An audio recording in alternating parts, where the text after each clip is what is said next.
Hello दोस्तों, Prayagraj classes में आप सभी लोगों का बहुत बहुत स्वागत है मेरे भाइयों। तो जैसा कि आपको पता है कि हम लोग प्रीवियस ईयर क्वेश्चंस की टॉपिक वाइज प्रैक्टिस लेके चल रहे हैं। तो अभी जो हमारा टॉपिक चल रहा है वो चल रहा है भाषाएं, उपभाषाएं, बोलियां और उपबोलियां। तो इस टॉपिक का आज का जो हमारा वीडियो है वो वीडियो नंबर है 3rd, ठीक है, यानी कि तीसरा वीडियो है। तो इससे पहले मेरा ये रहता है कि हर वीडियो लगभग 50-50 क्वेश्चंस का हो जाए। तो अभी तक जो मैंने 2 वीडियो अपलोड किए हैं, तो वो अगर आपने नहीं देखे तो जाके उनको देख लो। फिर इसको अगर आप देखोगे तो आपको फ़ायदा ये होगा कि बहुत सारे क्वेश्चंस रिपीट होंगे।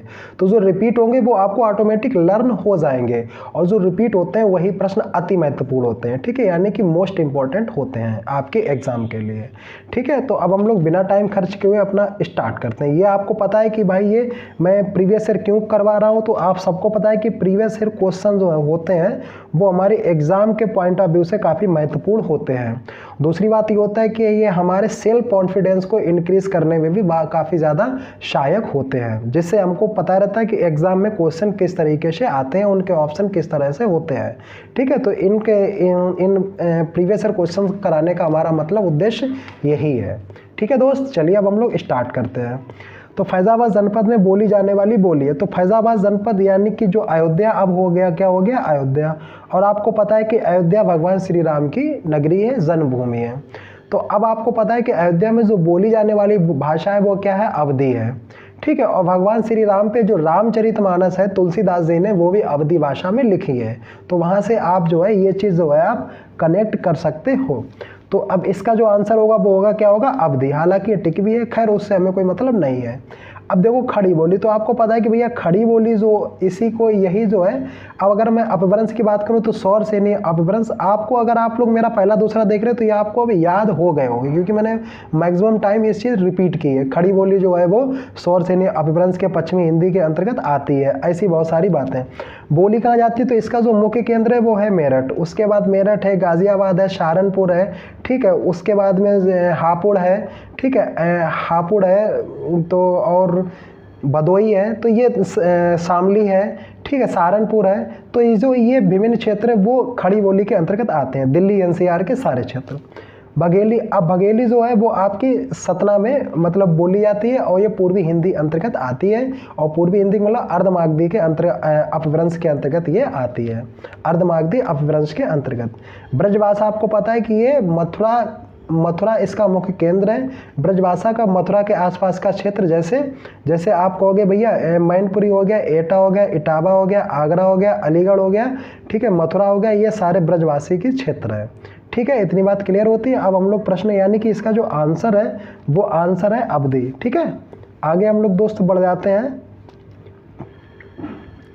अधोलिखित में कौन सी बोली, प्रश्न है कि अधोलिखित में कौन सी बोली उत्तर प्रदेश की नहीं है। अब देखो ब्रज जो है वो मथुरा की है, उत्तर प्रदेश की है ना। अवधी है वो लखनऊ की है, यानी कि ये भी उत्तर प्रदेश की है। लखनऊ है, प्रयागराज है, ठीक है, लखनऊ है, इलाहाबाद है जहाँ से मैं आपकी कोचिंग मतलब आपको ये रिकॉर्ड कर रहा हूँ, ठीक है। उसके बाद प्रतापगढ़ है बगल में, फतेहपुर है, तमाम ये सारी चीज़ें अवधी भाषा के ही क्षेत्र है। भोजपुरी जो है ना, तो भोजपुरी भी जो है आपका जो पूर्वी उत्तर प्रदेश है वहाँ पे बोली जाती है, जैसे गोरखपुर है, बलिया है, ठीक है, महाराजगंज है, देवरिया है, तो इन सारे डिस्ट्रिक्ट में भोजपुरी बोली जाती है। बघेली, अब देखो बघेली का दोस्त अगर मैं आपको कहूँ तो बघेली का कुछ क्षेत्र हालांकि उत्तर प्रदेश में थोड़ा इफेक्ट है, जैसे बांदा है, चित्रकूट है, सतना, रीवा वगैरह में थोड़ा सा इफेक्ट है। लेकिन कंप्लीट तरीके से अगर ऑप्शन से हम लोग जाएंगे तो बघेली को आप इसमें उत्तर प्रदेश में नहीं रख सकते हो। इफेक्ट है, कहाँ है, जैसे आपका सतना हो गया, रीवा हो गया, इन क्षेत्रों में है, बघेलखंड में। लेकिन इसका जो आंसर होगा, क्योंकि यूपीएससी प्री में आया है, तो इनमें जो सबसे जो कम उत्तर प्रदेश में वो बघेली ही है। तो इसका जो आंसर होगा वो बघेली ही होगा, ठीक है। इफेक्ट है उत्तर प्रदेश में, तो ये बघेली। अब बघेली पूर्वी हिंदी अंतर्गत आती है और ये अर्धमागधी अपभ्रंश के अंतर्गत आती है, ये बातें आपको पता होंगी, ठीक है। अब जो चीज़ें देखो पहला वीडियो दूसरा देख चुके उनको रिपीट हो रही होंगी, उनको याद भी हो जाएंगी मुझे लगता है, ठीक है। चलिए अब हम लोग बढ़ जाते हैं प्रश्न नंबर 5 की ओर। ये रहा आपका प्रश्न नंबर 5। अधोलिखित में एक भोजपुरी क्षेत्र नहीं है, भोजपुरी का क्षेत्र नहीं, ये आपको बताना है। तो भैया देवरिया ये भी भोजपुरी बोली जाती है, अभी बात है, क्योंकि ये पूर्वी उत्तर प्रदेश में पड़ता है। मिर्ज़ापुर भी जो है वो पूर्वी उत्तर प्रदेश में पड़ता है। इलाहाबाद भी पूर्वी उत्तर प्रदेश में पड़ता है। बलिया भी पड़ता है। तो देखो देवरिया है और मिर्ज़ापुर है और बलिया है, ये तीनों क्षेत्र कहीं ना कहीं पूर्वी उत्तर प्रदेश और बिहार से संलग्न है।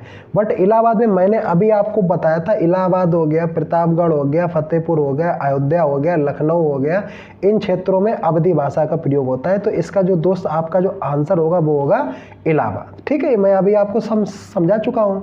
चलिए ठीक है, आगे बढ़ते हैं। आयो शब्द निम्नलिखित में से किस बोली का है? भोजपुरी का है, अवधी का है, ब्रज का है या खड़ी बोली का है? अब जिसमें औकारांत हो वो होता है ब्रज भाषा का। किसका होता है? ब्रज भाषा का।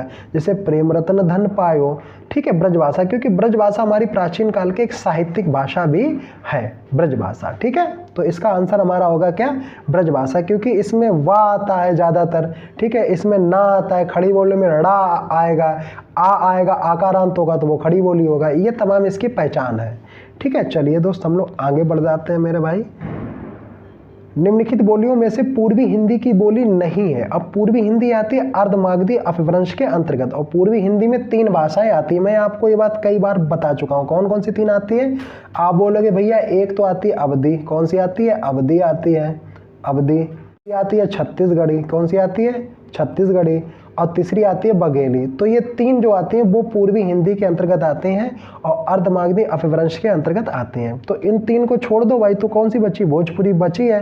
तो यही पूर्वी, क्योंकि भोजपुरी आती है बिहारी हिंदी के अंतर्गत, और बिहारी हिंदी के अंतर्गत भी 3 भाषाएं आती हैं। कौन कौन सी? भोजपुरी, मैथिली और मगही। ठीक है, ये बात मैं आपको बता चुका हूँ कई बार। चलिए खैर, और भोजपुरी जो है वो आती है आपकी मगधी अपभ्रंश के अंतर्गत, और इसके अंतर्गत 2 भाषाएं और आती हैं, असमिया और उड़िया। ठीक है, इतनी बात याद करना नहीं है, जो मैं बोल रहा हूँ बहुत महत्वपूर्ण पॉइंट है। चलिए आगे। निम्नलिखित युग्मों में से कौन सा युग्म गलत है? ये बताना गलत है। तो अवधी जो है वो पूर्वी हिंदी में बोली जाती है, बिल्कुल सही है, बोली जाती है। अवधी जो है वो पूर्वी हिंदी में बिल्कुल बोली जाती है, मगधी अपभ्रंश है। ब्रजभाषा पश्चिमी हिंदी में बिल्कुल सही है। भोजपुरी पूर्वी हिंदी में बोली जाती है। अब देखो भोजपुरी यार पूर्वी हिंदी में कहाँ बोली जाती है? भोजपुरी तो बिहारी हिंदी के अंतर्गत आती है।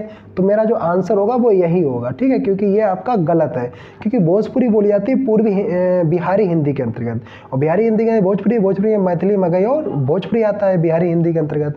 खड़ी बोली पश्चिमी हिंदी, ये सही है। तो आपका जो गलत होगा वो ये वाला पॉइंट होगा। क्लियर है? चलिए दोस्त आगे बढ़ जाते हैं हम लोग। पश्चिमी हिंदी का सर्वाधिक प्रमुख बोली इनमें से कौन है? प्रश्न है ब्रजभाषा, खड़ी बोली, बुंदेली और बांगुरी। इसमें ब्रजभाषा पे टिक भी किए हैं शायद। अब देखो मैं टिक ये बता दूं, ये जब 2020 में जब नई बुक आई थी तो हमारी बुक है, तो मैं इसको खरीदा था, तो उस समय मैं प्रैक्टिस भी किया था। ठीक है, तो अभी मैं उस समय मैं पढ़ा था जब ये नई बुक आई थी, पूरा प्रैक्टिस किया था, पूरा पढ़ा था। तो अब चूंकि अब मैं तो पढ़ाने लगा, मतलब पढ़ा रहा हूँ मतलब काफ़ी दिनों से, तो मुझे लगा कि मैं थ्योरी और पढ़ाने के साथ साथ में मैं थ्योरी पढ़ा दूं, एग्जाम्पल पढ़ा दूं, उससे किसी स्टूडेंट का भला नहीं होना है। तो एग्ज़ाम में बैठने से पहले एक बार ज़रूरी है कि बच्चे की प्रैक्टिस होना, और वो भी अगर प्रीवियस ईयर की प्रैक्टिस हो जाए तो फिर उत्तम है, मतलब द बेस्ट है। ठीक है ना? तो उसी उद्देश्य से मैं प्रीवियस ईयर की आपकी प्रैक्टिस करा रहा हूँ, अभी ये करा रहा हूँ। इसके अतिरिक्त भी अगर कोई प्रश्न होंगे तो उनको भी मैं आपको कराऊँगा। ठीक है, क्योंकि मैं जानता हूँ कि 98% जो बच्चा होता है वो प्रैक्टिस करता ही नहीं है, वो सिर्फ थ्योरी और पढ़ाई को ही पढ़ाई समझता है, और फिर वो जाता है एग्जाम देने, एग्जाम में होता नहीं क्योंकि उसकी प्रैक्टिस हुई नहीं होती, इसलिए।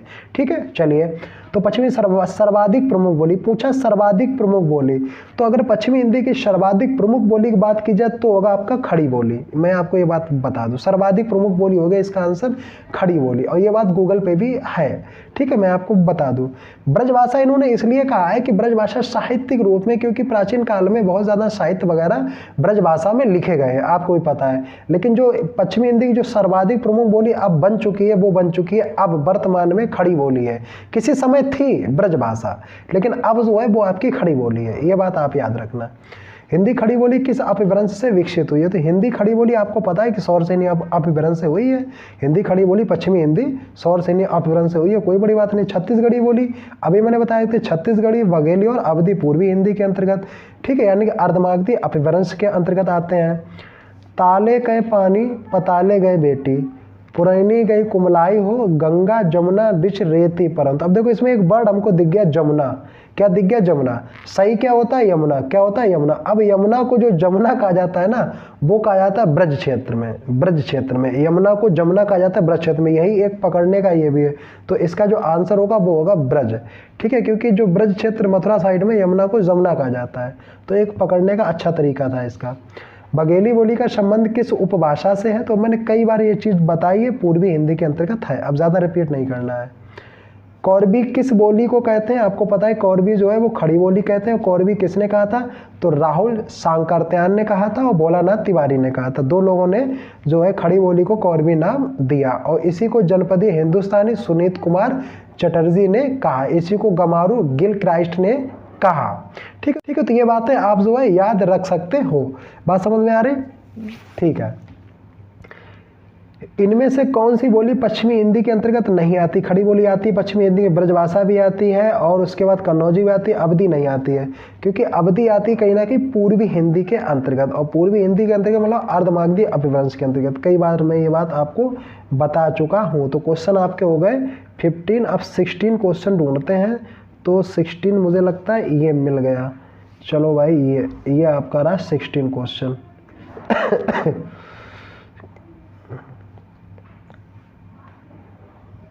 ये जो है ये आपका रहा 16 क्वेश्चन। ये बढ़ नहीं रहा है।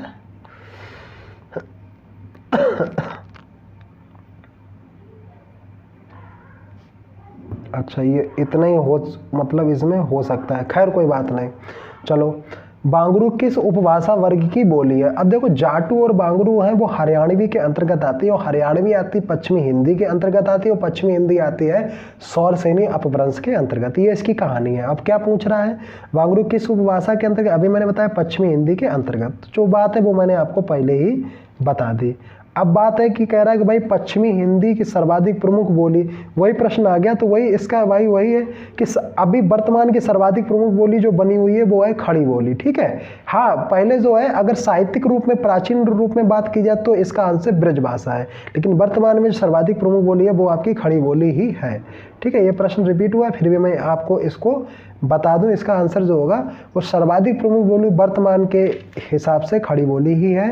साहित्यिक रूप से जो या इससे जो पहले प्राचीन काल में वो ब्रजभाषा था, तभी उसका ब्रज बोली ना कह के ब्रजभाषा नाम दिया गया, क्योंकि वो साहित्यिक रूप से काफ़ी महत्वपूर्ण है। चलिए खैर, ब्रजभाषा है पूर्वी हिंदी, पश्चिमी हिंदी, सीधी बात है। ब्रजभाषा पश्चिमी हिंदी, कई बार मैं बताया इस चीज़ से। इसको विनय पत्रिका की भाषा है। देखो विनय पत्रिका जो है वो किसके द्वारा लिखी गई? तो आप बोलोगे भैया ये लिखी गई तुलसीदास द्वारा। किसके द्वारा लिखी गई? तुलसीदास द्वारा। और विनय पत्रिका लिखी गई ब्रजभाषा में। किसमें लिखी गई है? ब्रजभाषा में। तो तुलसीदास द्वारा ब्रजभाषा में विनय पत्रिका को लिखा गया, ये इसका लिखा भी है। और ये अब तुलसीदास जी का एक और महत्वपूर्ण ग्रंथ है रामचरितमानस। तो तुलसीदास का जो रामचरितमानस है तुलसीदास का ही, वो किस में लिखा गया? वो लिखा गया अवधी में। ठीक है, तो ये बात आप याद रखना है। यानी तुलसीदास का जो विनय पत्रिका ब्रजभाषा में है और तुलसीदास का रामचरितमानस अवधी भाषा में है। तो इस चीज़ को दोस्त आप जो है याद रखना। ठीक है, मैं इसको कर दिया हूँ रफ। खैर, अब आगे बढ़ जाते हैं। तो ये आगे प्रश्न है कि हिंदी भाषा का विकास का सही क्रम। संस्कृत पाली प्राकृत अपभ्रंश सौरसेनी पश्चिमी हिंदी, ये तो सही, क्योंकि संस्कृत के बाद पाली प्राकृत अपभ्रंश सौरसेनी पश्चिमी हिंदी, और पश्चिमी हिंदी खड़ी बोली गई, तो मुझे सही लग रहा है।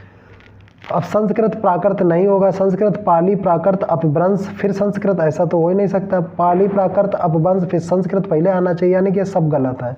ठीक है, पहले वाला सही था। आगे, क्योंकि ये बात मैं आपको बता भी चुका हूँ पहले, शायद फर्स्ट वीडियो में मैं बताया हूँ डिटेल में। अवधी किस उपभाषा वर्ग की बोली है? अवधी जो है मैंने कहा था कि भाई अवधी हो, छत्तीसगढ़ी हो, बघेली हो, ये पूर्वी हिंदी के अंतर्गत आती है, वो भी अर्धमागधी अपभ्रंश के अंतर्गत। अब क्या पूछा गया? पूर्वी हिंदी, तो आंसर मार दो, आगे बढ़ जाओ। ठीक है, अब अगला है आपका कि सही युग्म। तो पश्चिमी हिंदी खड़ी कौरवी बिल्कुल सही है। बिहारी मारवाड़ी नहीं, ये तो राजस्थान के अंतर्गत आती है। गढ़वाली जो है वो पहाड़ी हिंदी के अंतर्गत आती है। बघेली जो है वो पूर्वी हिंदी के अंतर्गत आती है, यानी कि सब गड़बड़ है। इनमें से बिहारी हिंदी का रूप नहीं है, बिहार की नहीं है। भोजपुरी भी बिहार की है भाई। ठीक है, मगही भी बिहार की है। मैथिली अवधी नहीं है, मैथिली भी है बिहार की, दरभंगा की। ठीक है, तो ये इस तरह के ये हैं। पश्चिमी हिंदी के अंतर्गत कौन सी भाषा नहीं है, पश्चिमी के अंतर्गत कौन सी भाषा नहीं आती है? तो भाई देखो, पश्चिमी में ब्रज भी आती है, खड़ी बोली भी आती है, कन्नौजी भी आती है, बघेली नहीं आती, ठीक है, क्योंकि बघेली जो आती है वो पूर्वी हिंदी के अंतर्गत आती है, कई बार मैं बता चुका हूँ। बिहारी हिंदी की बोली बिहारी हिंदी की बोली का नाम है, बिहारी हिंदी की बोली का नाम है। तो देखो, बिहारी हिंदी की 3 बोलियां हैं, कौन कौन सी? मैथिली, मगही और भोजपुरी। मैथिली, मगही और भोजपुरी। यहाँ पे मैथिली, मगही और भोजपुरी, तो इसमें मगही है बोली का नाम, ये सब नहीं है, ठीक है। छत्तीसगढ़ी और बघेली आती है पूर्वी हिंदी के अंतर्गत, और बुंदेली आती है पश्चिमी हिंदी के अंतर्गत। तो बघेली आती है पूर्वी हिंदी के अंतर्गत, इसको याद रखना, और बुंदेली आती है पश्चिमी हिंदी के अंतर्गत। ये आती है अर्धमागधी अपभ्रंश के अंतर्गत, बुंदेली पश्चिमी हिंदी के अंतर्गत, ये आती है सौरसेनी अपभ्रंश के अंतर्गत, ठीक है। इतनी बातें आप लोग जो है याद रखना। नेक्स्ट क्वेश्चन है आपका, पश्चिमी हिंदी में कौन बोली है? पश्चिमी हिंदी में कौन बोली है? कह रहा पश्चिमी में तो भाई कन्नौजी भी पश्चिमी की है, अवधी जो है वो पूर्वी की है, मगही जो है वो भोजपुरी की है, मैथिली भी भोजपुरी की। तो आंसर कन्नौजी हो गया इसका, ठीक है। 26 हो गए दोस्त, हमें लगता है अभी है 27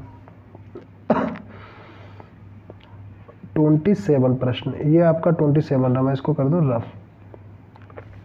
ब्रज भाषा का क्षेत्र कौन नहीं है? देखो, धौलपुर है, धवलपुर ये राजस्थान का क्षेत्र है, तो वहाँ पे ब्रज भाषा का क्षेत्र नहीं है।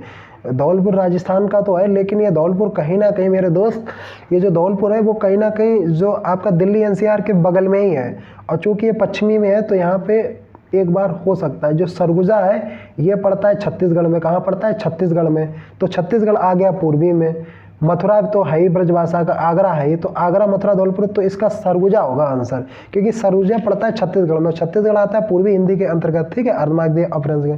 तो इसका आंसर होगा सरगुजा, क्योंकि सरगुजा छत्तीसगढ़ में आता है, ठीक है। और यहाँ पे शायद सरगोंडा जो है टाइप की बोली जाती है। बहराइच, सुल्तानपुर, रायबरेली, किस, अब देखो बहराइच, सुल्तानपुर, कह रहा छत्तीसगढ़, बघेली, ब्रज या अवधी। तो बहराइचपुर, सुल्तानपुर, रायबरेली ये सब अवधी भाषा के क्षेत्र है। काहे के क्षेत्र है? आप बताओगे भैया, अवधी भाषा के क्षेत्र है, ठीक है, क्योंकि छत्तीसगढ़ी पूर्वी हिंदी के अंतर्गत है, बघेली भी पूर्वी हिंदी के अंतर्गत है, ब्रज भाषा मथुरा उत्तरा में बोली जाती है, तो अवधी होगा इसका आंसर, ठीक है।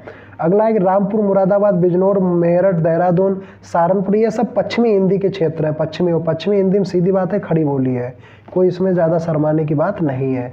अगला है, निम्नलिखित में किस बोली में कर्ता कारक का विभक्ति ने प्रयुक्त नहीं होता है? ब्रज में, बुंदेली में, खड़ी बोली में, अवधी में। हालांकि इसमें टिक है, लेकिन इसका आंसर भी अवधी बिल्कुल सही है, क्योंकि किस बोली में कर्ता कारक विभक्ति ने का प्रयोग नहीं होता है? तो अवधी। और ऐसा कौन सा जिसमें ने का प्रयोग होता है?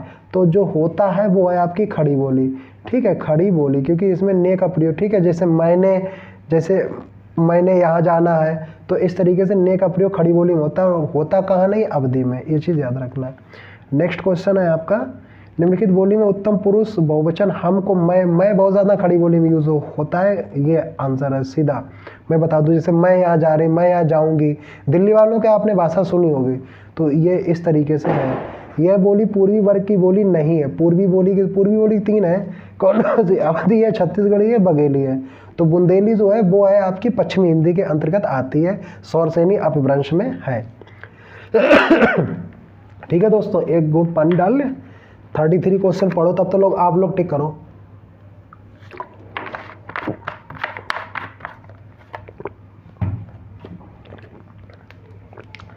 निम्नलिखित में से पश्चिमी हिंदी वर्ग की बोली नहीं है। पश्चिमी में कन्नौजी भी है, ब्रज भी है, खड़ी बोली भी है, छत्तीसगढ़ी नहीं, क्योंकि छत्तीसगढ़ी आती है पूर्वी हिंदी के अंतर्गत और पूर्वी हिंदी अर्धमागधी अपभ्रंश के अंतर्गत। वही बातें हैं बार बार।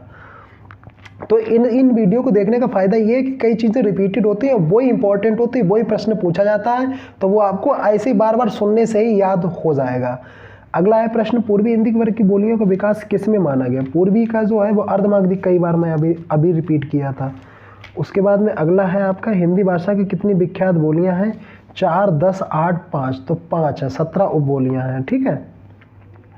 हिंदी भाषा का प्रथम प्रमाणिक ग्रंथ, जो हिंदी भाषा का प्रथम जो प्रमाणिक ग्रंथ है वो है पृथ्वीराज रासो। पृथ्वीराज रासो किसकी है? आप बोलोगे चंद्रवरदाई। किसकी है? चंद्रवरदाई।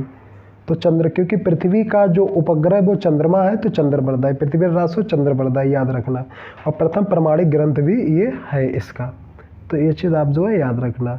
ब्रजभाषा का विकास किस अपभ्रंश से हुआ है? सबको पता है ब्रजभाषा का मतलब पश्चिमी हिंदी, पश्चिमी हिंदी का मतलब सौरसेनी अपभ्रंश। तो इसका आंसर होगा सौरसेनी अपभ्रंश।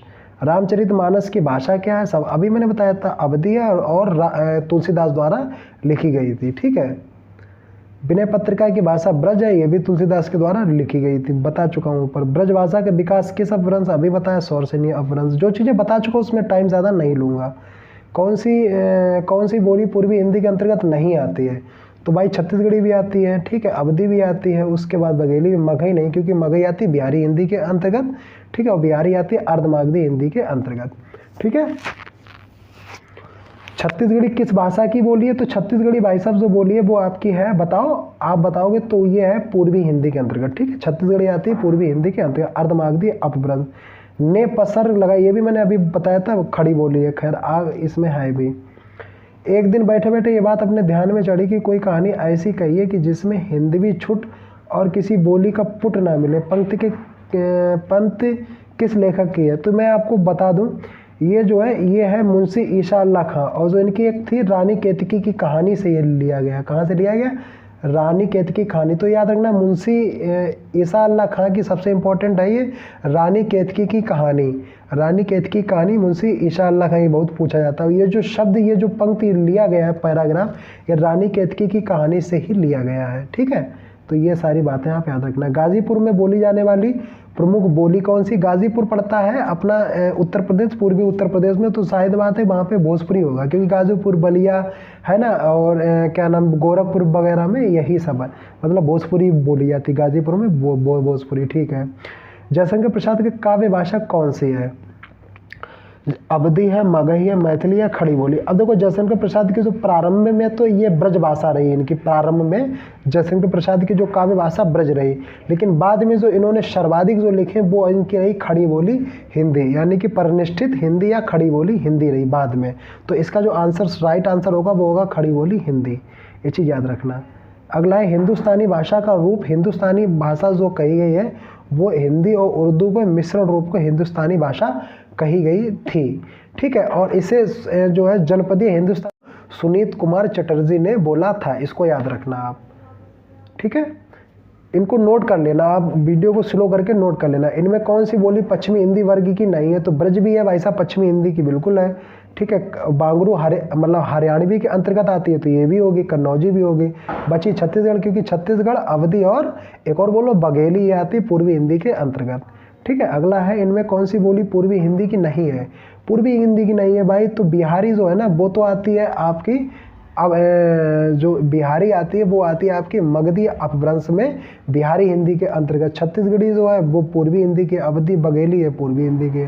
तो नई वाला पूछ रहा तो बिहारी आंसर हो जाएगा। बोली का लघुत्तम रूप क्या कहलाता है? तो उपबोली, सहायक बोली, वर्ण या व्यक्ति बोली। अब देखो बोली का लघुत्तम रूप क्या कहलाता है, इसमें देखो ये भी है, यानी कि कुछ इस प्रश्न में है, चलिए समझते हैं। बोली का लघुत्तम रूप क्या है, यानी कि सबसे छोटा जो बोली का। अगर यहाँ पे होता भाषा का लघुत्तम रूप क्या है, मतलब भाषा का सबसे जो लघुत्तम रूप है वो है व्यक्ति बोली। यानी कि भाषा क्या है, बोली क्या है, अपने विचारों को अभिव्यक्त करना ही बोली कहलाता है। अपने विचारों को अभिव्यक्त करना, अपने विचारों को लिखना, लिखने का जो तरीका, शैली, ढंग, वो लिपि कहलाता है। और बोलने का जो अपने अभिव्यक्ति है वो कहलाती बोली। तो अगर यह होता भाषा की जो लघुत्तम इकाई है तब तो इसका आंसर होता व्यक्ति बोली। लेकिन पूछ रहा बोली की लघुत्तम इकाई है, तो बोली की जो लघुत्तम इकाई है वो होगा इसका वर्ण। ठीक है, क्योंकि बोली की वर्ण से ही शुरू होता है। ठीक है, तो ये होगा बोली से छोटा रूप, तो वो होगा उपबोली। ठीक है, तो इसमें इस तरह के प्रश्न घूमते हैं। तो इसमें क्या बोला मैंने, भाषा का लघुत्तम तो व्यक्ति बोली। ठीक है, बोली का वर्ण, बोली का लघुत्तम रूप तो वर्ण, बोली से छोटा रूप तो उपबोली, ये है सिंपल। या बोली का क्षेत्रीय रूप तो उपबोली। इस तरीके के प्रश्न आप लोग समझ रहे होंगे। ठीक है, अब आगे देखो, आगे है कसिका कहाँ कहा गया, तो भैंसवाड़ा, आरा, आजमपुर, बनारस, मगधा। हालांकि इस पर टिक भी है, ये जो कसिका जो है वो बोली जाती है आपकी बनारस में। ठीक है, इंपॉर्टेंट भी है। भैंसवाड़ा में बोली जाती है बैंडा, कौन सी बोली जाती है, बैंडा। आरा भोजपुर में बोली जाती है भोजपुरी। मगधी यानी कि मगध क्षेत्र में बिहारी बोली जाती है बिहार में। ठीक है, तो ये इसकी जो है वो सारी बातें थी। अब क्वेश्चन नंबर 52 लास्ट क्वेश्चन है दोस्तों, क्योंकि मेरा रहता है कि आपको एक चैप्टर में, एक टॉपिक में 50 क्वेश्चन समथिंग मैं आपको करा दूं प्रीवियस ईयर के, ठीक है।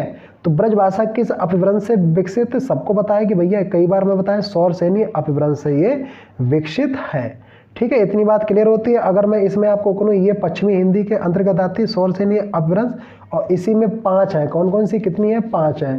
तो आप बोलोगे एक तो खड़ी बोली है, ठीक है, खड़ी, एक तो आपकी है खड़ी बोली, एक है आपकी ब्रजी, एक है आपकी कन्नौजी, ठीक है, खड़ी बोली ब्रज, और एक है आपकी हरियाणवी, ठीक है। और एक कौन सी बची, खड़ी बोली होगी, ब्रज हो गई, कन्नौजी होगी और हरियाणवी हो गई, और एक बची आपकी बुंदेली, ठीक है। ये आपकी 5 हो गई ब्रजभाषा की।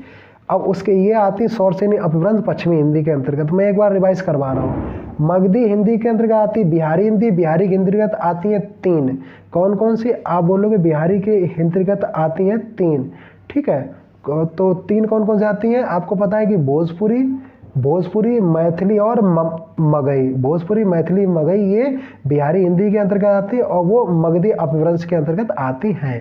इसी के अंतर्गत 2 भाषाएं और आती हैं, असमिया और उड़िया, ठीक है, ये बात है। अर्धमागधी आती है, पूर्वी हिंदी के अंतर्गत आती है, और इसके अंतर्गत भी 3 भाषाएं आती हैं। कौन कौन सी आती हैं, आप बोलोगे भैया अवधी आती है, एक कौन सी आती है, अवधी आती है, छत्तीसगढ़ी आती है, अवधी छत्तीसगढ़ी, ठीक है, अवधी आती है, छत्तीसगढ़ी आती है, और एक इसमें और आती है, वो आप बोलोगे बघेली। कौन सी आती है, आप बताओगे भैया आती है बघेली, ठीक है। तो अवधी, छत्तीसगढ़ी और बघेली जो आते हैं वो पूर्वी हिंदी के अंतर्गत अर्धमागधी अपभ्रंश के अंतर्गत आती है, ठीक है। पैसाची में आती है लहंदा, जो कश्मीर में बोली जाती है, ठीक है। तो ये दोस्तों आपके 52 क्वेश्चंस इस वीडियो में कंप्लीट हो गए।